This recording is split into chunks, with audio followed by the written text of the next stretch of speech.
అందరికీ నమస్కారం. This is బిందు.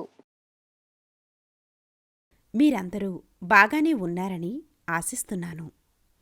ఈరోజు మనం మానవ హక్కులు మరియు ప్రాథమిక హక్కుల గురించి మాట్లాడదాం. హక్కులు అనేవి చట్టం ద్వారా రక్షించబడిన వాటిని కలిగి ఉండడానికి ప్రజలు అర్హులు అనే నిర్దిష్ట దావాలు. భారత రాజ్యాంగం సమాజ అవసరాలకు అనుగుణంగా చట్టాలను ఆమోదించింది.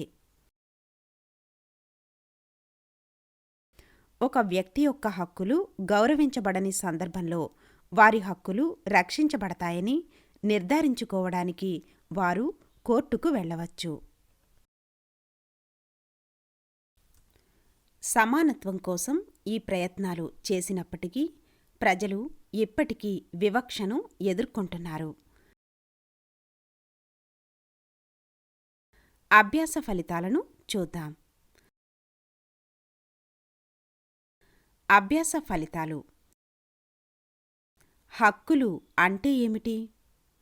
మానవ హక్కులు, ప్రాథమిక హక్కులు, సమానత్వ హక్కు, స్వేచ్ఛ హక్కు, జీవించే హక్కు, దోపిడీకి వ్యతిరేకంగా హక్కు,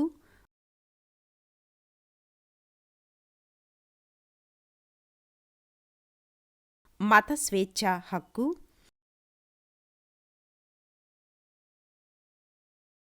విద్య మరియు సంస్కృతి హక్కు, మానవ హక్కుల కమిషన్, మానవ హక్కుల ఉల్లంఘన,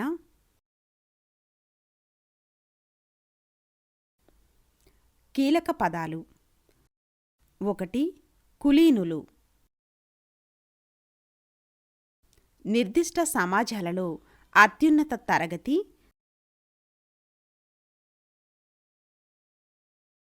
సాధారణంగా వంశపారంపర్య బిరుదులు మరియు కార్యకలాపాలను కలిగి ఉన్న గొప్ప పుట్టుకతో కూడిన వ్యక్తులు.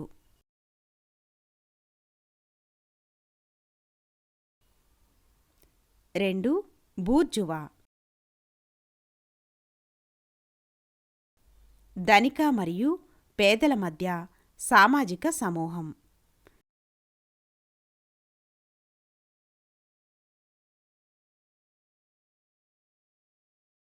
3. నిషేధించండి. ఏదైనా చెయ్యవద్దని ఎవరినైనా ఆదేశించడం.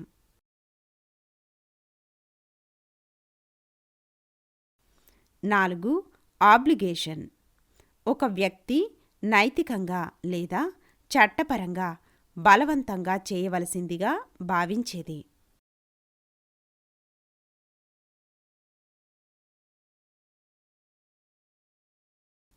5.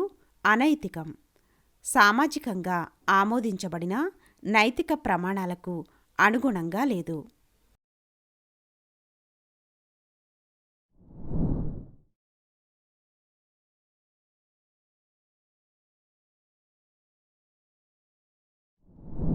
హక్కులు అంటే ఏమిటి? హక్కులు చట్టం ద్వారా రక్షించబడే న్యాయమైన డిమాండ్లు.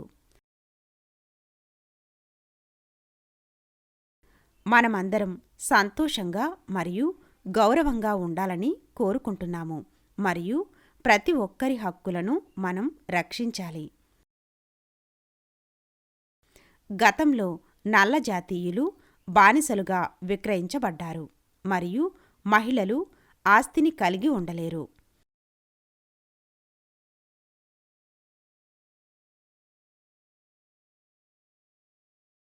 ఇది అన్యాయం మరియు వారి హక్కులను ఉల్లంఘించేది.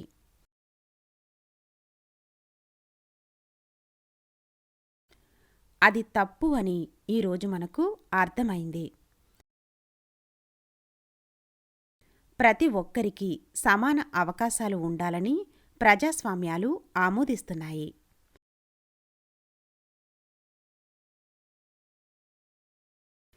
ప్రజాస్వామ్య దేశాల్లో ప్రజలు తమ ఆలోచనలను పంచుకోవచ్చు మరియు ఓటింగ్ ద్వారా ఎవరికి ప్రాతినిధ్యం వహించాలనుకుంటున్నారో ఎంచుకోవచ్చు.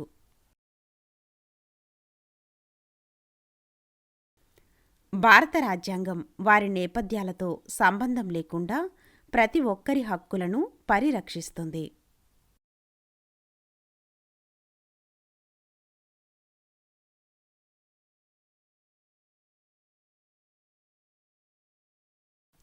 ప్రాథమిక మానవ హక్కులు ముఖ్యమైనవి మరియు రాజ్యాంగం మరియు యుఎన్ ద్వారా మానవ హక్కుల సార్వత్రిక ప్రకటన ద్వారా రక్షించబడతాయి.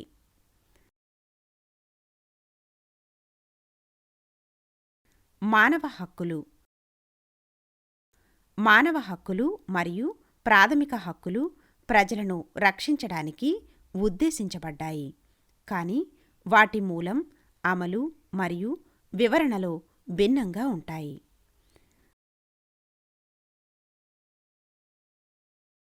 మానవ హక్కులు సార్వత్రికమైనవి మరియు బాధ్యతలను కలిగి ఉంటాయి.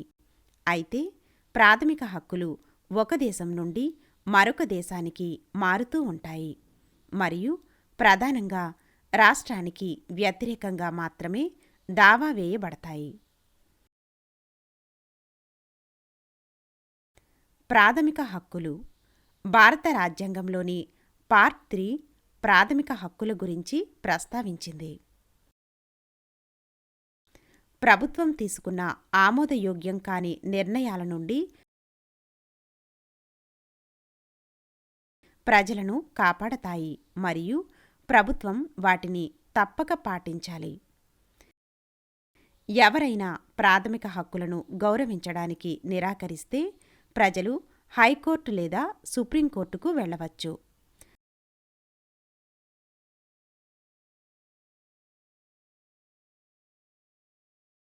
న్యాయస్థానం ప్రజలకు వారి ప్రాథమిక హక్కులను పొందడంలో సహాయపడుతుంది.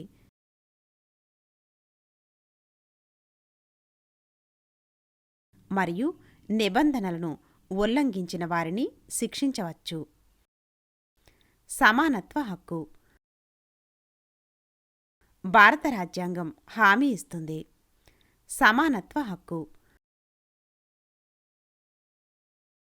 ఇది ముఖ్యంగా కింద హక్కులను కలిగి ఉంటుంది.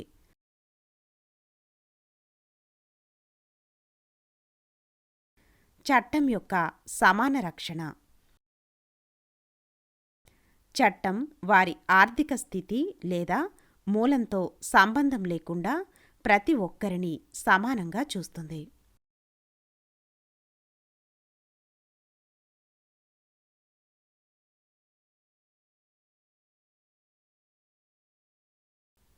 కులం, మతం, లింగం, జన్మస్థలం లేదా ఉద్యోగంతో సంబంధం లేకుండా ప్రజలందరికీ సమానంగా రక్షణ ఉంటుంది.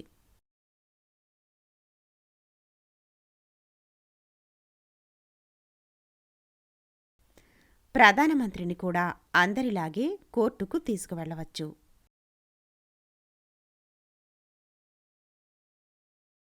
దీన్నే రూల్ ఆఫ్ లా అంటారు. సామాజిక సమానత్వం సామాజిక సమానత్వం అనేది పౌరులను వారి మతం, జాతి, కులం, లింగం లేదా జన్మస్థలం ఆధారంగా ప్రభుత్వం విభిన్నంగా పరిగణించదని పేర్కొన్న హక్కు.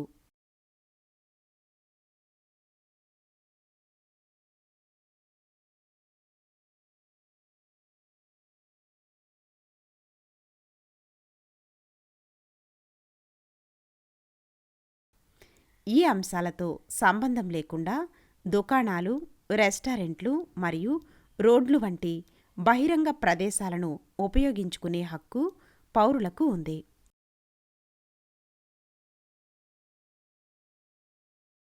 ఇది ప్రభుత్వంచే వివక్షను, అన్యాయమైన చికిత్సను నివారిస్తుంది. ఈ చట్టానికి 2 మినహాయింపులు ఉన్నాయి.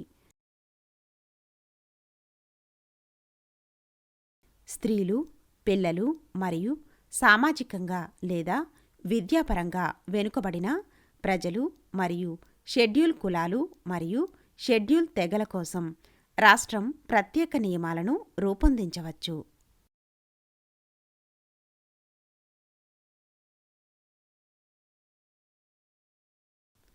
అవకాశాల సమానత్వం. వారి నేపథ్యంతో సంబంధం లేకుండా ప్రతి ఒక్కరికి ఉద్యోగాలు పొందడానికి మరియు ప్రభుత్వం కోసం పనిచేయడానికి రాజ్యాంగం న్యాయమైన అవకాశాలను హామీ ఇస్తుంది.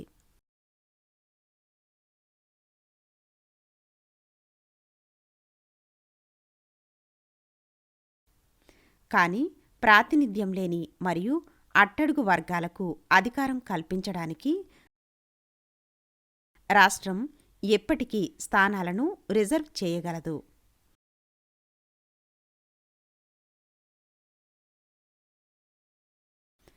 అంటరానితనం నిర్మూలన. రాజ్యాంగం అంటరానితనాన్ని నిషేధించింది మరియు దానిని ఆచరించేవారిని జైలు శిక్షతో సహా తగిన చర్యలతో శిక్షించవచ్చు.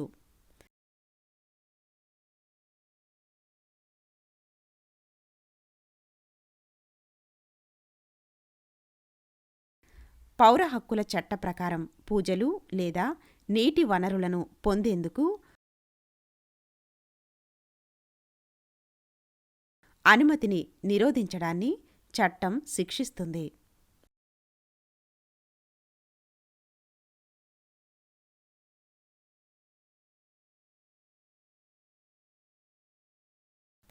టైటిల్ రద్దు.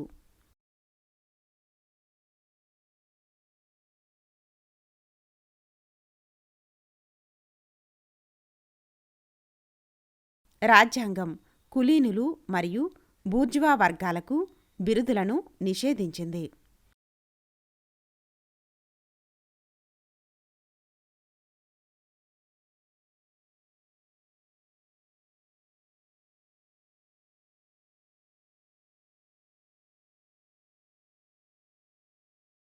భారతీయ పౌరులు ఇకపై రావ్ బహదూర్ వంటి బ్రిటిష్ బిరుదులను ఉపయోగించడానికి అనుమతించబడదు.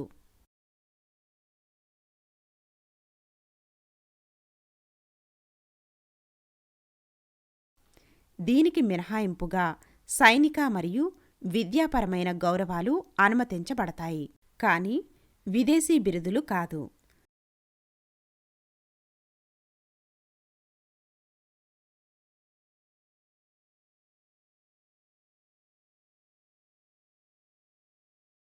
భారతరత్న, పరమవీర చక్ర మరియు పద్మవిభూషణ్ వంటి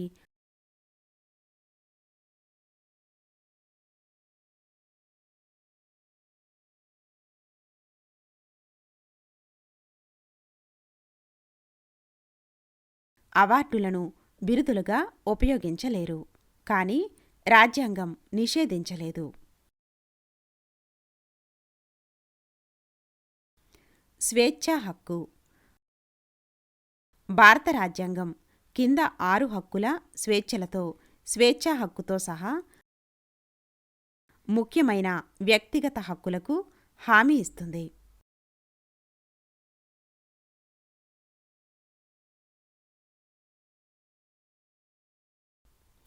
వాక్ మరియు భావ ప్రకటన స్వేచ్ఛ.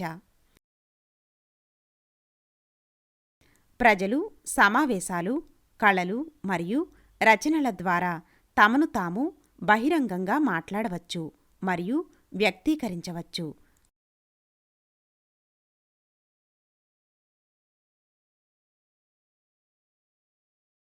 అయితే ఈ హక్కు ప్రజా భద్రత, నైతికత మరియు క్రమం కొరకు పరిమితం చేయబడుతుంది.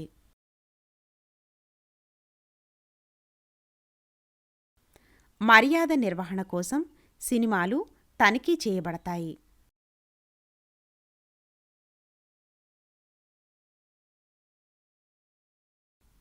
నియమాలు మనం చెప్పగలిగే వాటిని పరిమితం చేస్తాయి మరియు నీచమైన లేదా చట్టవిరుద్ధమైన విషయాలు చెప్పకుండా మనం జాగ్రత్తగా ఉండాలి. మనం ప్రభుత్వానికి వ్యతిరేకంగా వెళ్ళడానికి ప్రజలను ప్రోత్సహించలేము. ఆయుధాలు లేకుండా శాంతియుతంగా సమావేశమయ్యే స్వేచ్ఛ.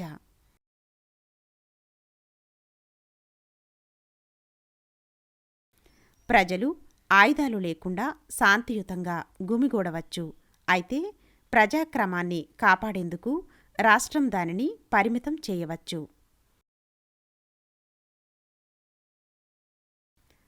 ప్రజలు సమావేశాలు, చర్చలు మరియు నిరసనల కోసం సమావేశమయ్యేందుకు అనుమతించబడతారు, కానీ దానికి అనుమతి అవసరం మరియు హింసాత్మకంగా ఉండకూడదు. సంఘాలు లేదా సంఘాలను ఏర్పాటు చేసుకునే స్వేచ్ఛ.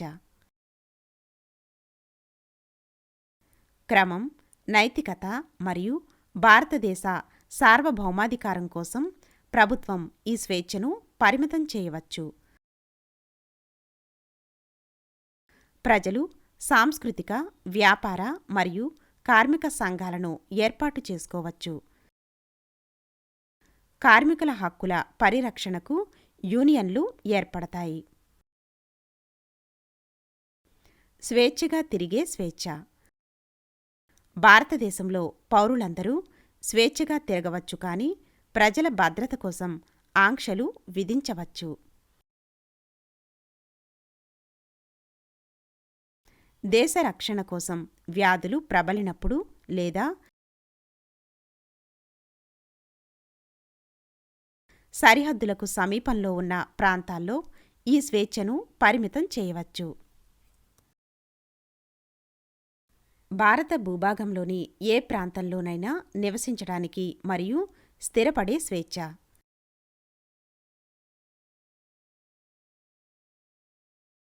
ప్రతి ఒక్కరి సామూహిక శ్రేయస్సు కోసం లేదా షెడ్యూల్ తెగలను రక్షించడానికి రాష్ట్రం ఈ హక్కును పరిమితం చేయవచ్చు.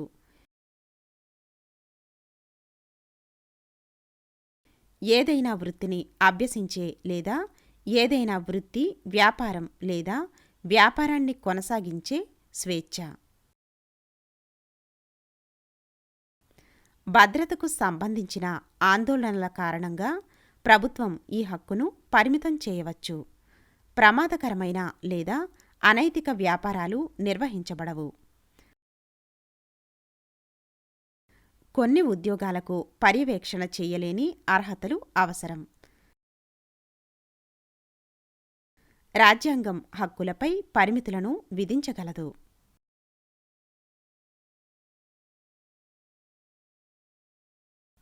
అత్యవసర పరిస్థితుల్లో కొన్ని హక్కులను తాత్కాలికంగా నిలిపివేయవచ్చు. జీవించే హక్కు. భారత రాజ్యాంగం శిక్ష మరియు ఆత్మహత్యల నుండి రక్షణతో సహా జీవించే హక్కు మరియు స్వేచ్ఛను వాగ్దానం చేస్తుంది. 6 నుండి 14 సంవత్సరాల మధ్య పిల్లలకు ప్రాథమిక విద్య తప్పనిసరి.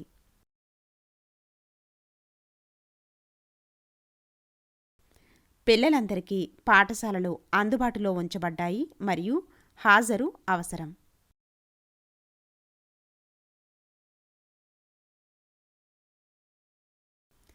ప్రతి ఒక్కరూ నేర్చుకోవడానికి, నైపుణ్యాలను పెంపొందించుకోవడానికి మరియు సమాజానికి దోహదపడే అవకాశాన్ని పొందగలరని నిర్ధారించడానికి ఈ హక్కు ఉంది.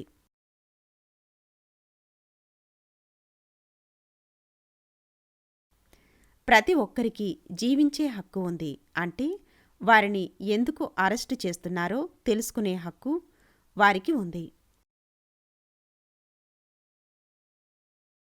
మరియు వారికి సహాయం చేయడానికి న్యాయవాదిని ఎంచుకోవచ్చు. దోపిడీకి వ్యతిరేకంగా హక్కు. బలవంతంగా పనిచేయడం చట్ట వ్యతిరేకం. వేతనం లేకుండా ఒకరిని పని చేయించడం చట్టవిరుద్ధం.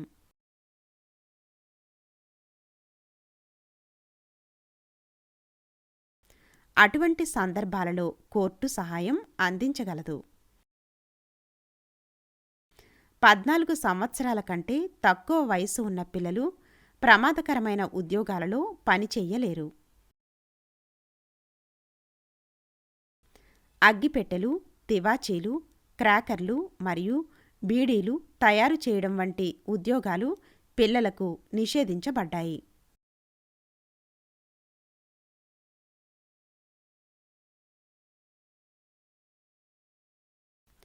మత స్వేచ్ఛ హక్కు. పౌరులు చట్టాన్ని ఉల్లంఘించకుండా ఏదైనా మతాన్ని ఎంచుకోవచ్చు లేదా మార్చుకోవచ్చు.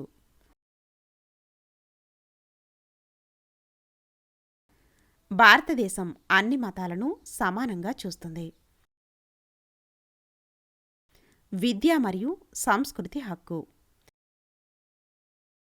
ఈ హక్కు ప్రకారం మైనారిటీలు భాష లేదా మతం ఆధారంగా పాఠశాలలను స్థాపించవచ్చు. ఇది వారు ఎక్కడ నివసిస్తున్నారనే దానిపై ఆధారపడి ఉంటుంది. అయితే నిధులను నిర్ధారించడానికి పాఠశాలలు తప్పనిసరిగా కొన్ని సెట్ అవసరాలను తీర్చాలి.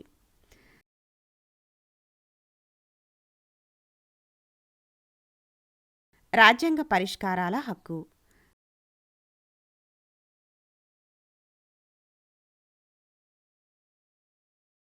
ప్రజలు తమ హక్కులను భంగం కలిగిస్తే ప్రభుత్వంపై చట్టపరమైన చర్యలు తీసుకోవచ్చు.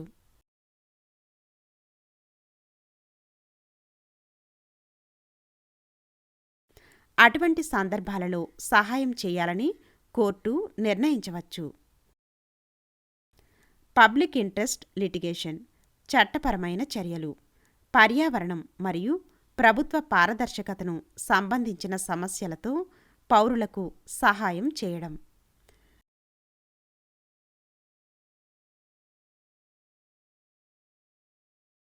ప్రాథమిక హక్కుల పరిధి.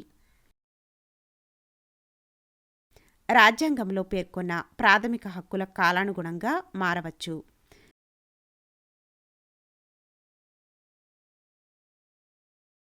విద్యా హక్కు వంటి కొత్త హక్కులను రాజ్యాంగం యొక్క హక్కుల జాబితాలో చేర్చవచ్చు.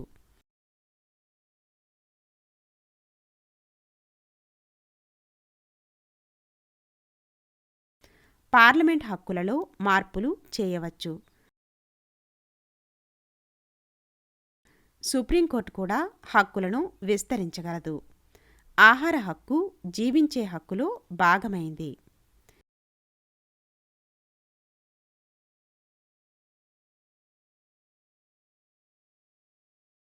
ఇతర సంస్థలు మరియు హక్కులు. మాగ్నా కార్టా మరియు ఫ్రెంచ్ విప్లవం నుండి హక్కులు వచ్చాయి.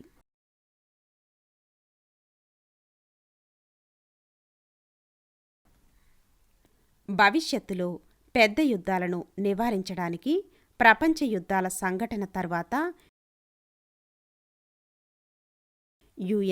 యునైటెడ్ నేషన్స్ సృష్టించబడింది.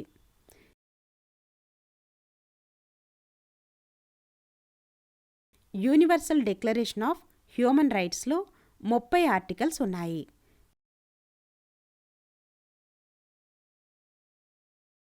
వీటిని అన్ని యుఎన్ సభ్యదేశాలు అనుసరించాలి లేదా పర్యవసానాలను ఎదుర్కోవాలి.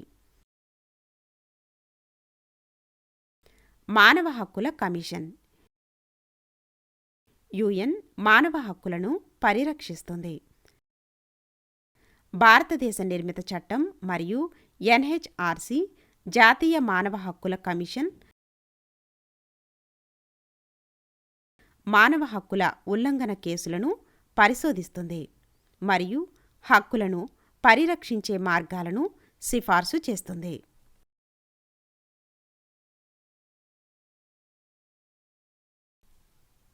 మానవ హక్కుల ఉల్లంఘన. పోలీసుల క్రూరత్వం, కారణం లేకుండా అరెస్టులు, సమాచార లోపం, అవినీతి, మహిళలపై హింస,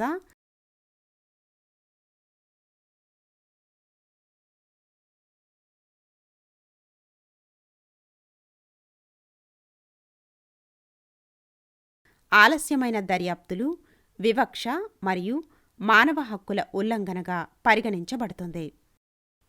అజ్ఞానం కారణంగా ఈ ఉల్లంఘనలు ఎప్పటికీ కొనసాగుతున్నాయి.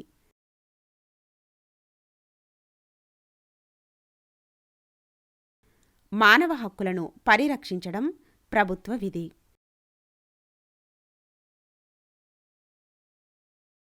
ఉల్లంఘనల విషయంలో రాష్ట్ర కమిషన్లకు ఫిర్యాదులు చేయవచ్చు.